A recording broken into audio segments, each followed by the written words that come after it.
This is Robert Capetta from the University of Illinois at Chicago, and this lesson is on the kth term divergence test.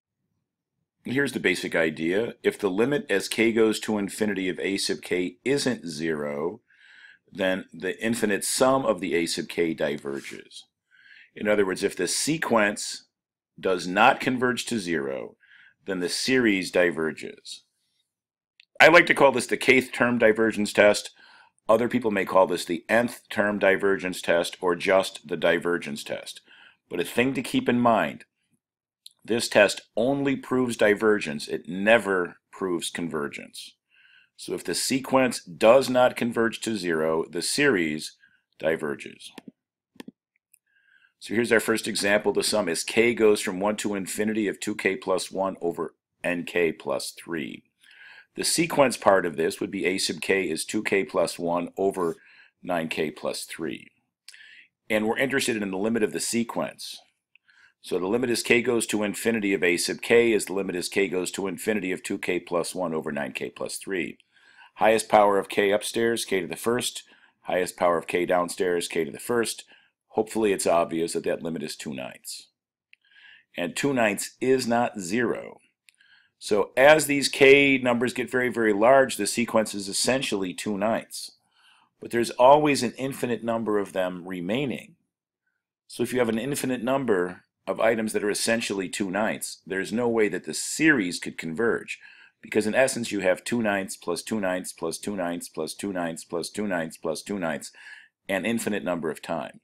The only way you have a chance for a series to converge is if the sequence goes to 0. But that does not prove it. If the sequence doesn't go to 0, we have our conclusion. Our conclusion being that this original series, the sum as k goes from 0 to infinity, diverges by the kth term divergence test, again because the sequence did not converge to 0. Our next example is an alternating series. The sum as k goes from 0 to infinity of negative 1 to the k times 3k squared plus 2k plus 5 over k squared plus 7. And what we're going to do here is we want to show something about this sequence, but it's going to be difficult for us to think about the alternating sequence. I'm going to instead think about its absolute values. So the absolute value of a sub k ignores the sign flasher. And the absolute value of a sub k is just 3k squared plus 2k plus 5 over k squared plus 7. And the limit as k goes to infinity of the absolute value of a sub k is going to be relatively easy to find. Highest power of k upstairs, k squared. Highest power of k downstairs, k squared. And I have the limit as k goes to infinity of 3k squared plus 2k plus 5 over k squared plus 7. Looking at the highest powers, of course, that's 3, and 3 is not 0. So the absolute values do not go to 0. They instead go to 3. So if we think about the alternating part of this, it alternates between negative, positive, negative, positive, negative, positive, negative, positive. So in essence, this is going to be negative 3 plus 3, negative 3 plus 3, negative 3 plus 3, an infinite number of times way out in the tail. There's no way that can converge. If the absolute values do not converge to 0, then the functions themselves, the sequence itself, cannot converge to 0. So the limit as k goes to infinity of a sub k also not equal to 0.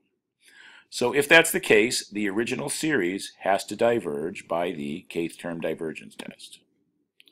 And again, the point I'm going to make is if the limit is 0, we know nothing.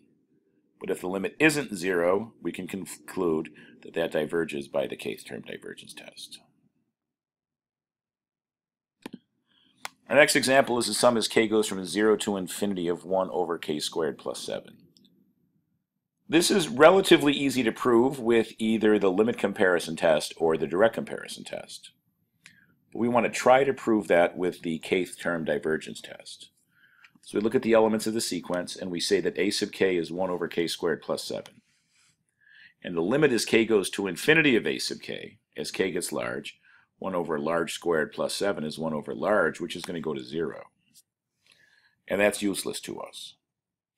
In the world of the kth term divergence test, if the sequence goes to 0, we don't know if the original series converges or diverges. Think about the sum of 1 over k. Sum of 1 over k is the harmonic series, and the harmonic series diverges even though the sequence 1 over k goes to 0. So we don't know if this converges or diverges based on the kth term divergence test. So what we need to say here is that the kth term divergence test is inconclusive. But if we wanted to prove that it converges, again, we could use either the direct comparison test, 1 over k squared plus 7 is less than 1 over k squared, sum of 1 over k squared converges by the p-series test. Or we could also do a similar sort of argument with the limit comparison test. Our next example is the sum as k goes from 1 to infinity of 1 minus 5 over k to the kth power. So a sub k is 1 minus 5 over k to the k. And I'm interested in the limit as k goes to infinity of a sub k. But I'm going to change the k's to x's because I'm going to need to use L'Hopital's rule. And I'm a little uncomfortable using L'Hopital's rule with derivatives if I'm working with a function defined over the integers. So a personal preference of mine is when using L'Hopital's rule is to change the k's to x's so that we know we're working with real numbers and the derivative is well defined. So we're going to call that limit as k goes to infinity of a sub k L. So we're going to say that limit is the limit as x goes to infinity of 1 minus 5 over x to the x, and our goal is to determine L. Now there's two possibilities. If L is 0, the test is inconclusive. If L isn't 0, then we know that the original series diverges. Those are our two options.